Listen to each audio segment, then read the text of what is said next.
serve a God that's not looking specifically on whether or not we attend church or whether or not we lift our hands in service, but where's our heart? Where's the consecration of our heart toward God?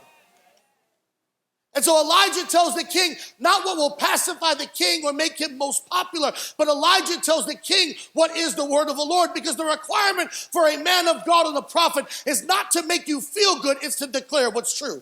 Amen. I'm going to go talk to this side of the room because y'all ain't hearing me over there. Here's the deal. I'm blessed because you serve in a house. My friend, my brother, Pastor Matt, I know his heart. His heart is not to pacify your flesh. Don't be confused, because nowadays people will draw unto themselves, like the Apostle Paul told his son Timothy, men who will tickle their ears what their itching ear wants to hear. We've got preachers who don't get up and offend even though the truth of the gospel is offensive to some. We have preachers that only pacify the flesh, only tell people what they want to hear, so they draw large crowds of people, but there's no real consecration to God. And so we're enamored by the crowds without the understanding that just because there's a large crowd doesn't mean God is building his church.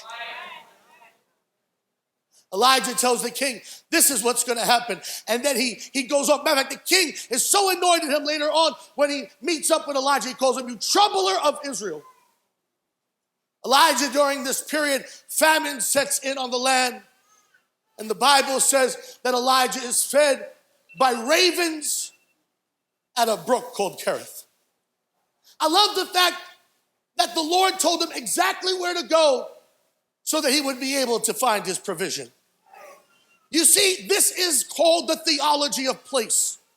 God does not follow you, you follow him.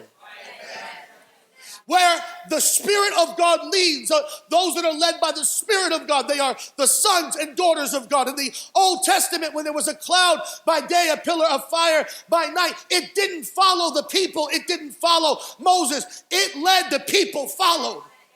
It's presumptuous of us to believe that we can do whatever we want and just expect God to bless whatever we do. That's not true. We're following the leading of the Spirit of God, and as we're following him, there's provision, because your obedience prompted by faith will always secure the provision of God.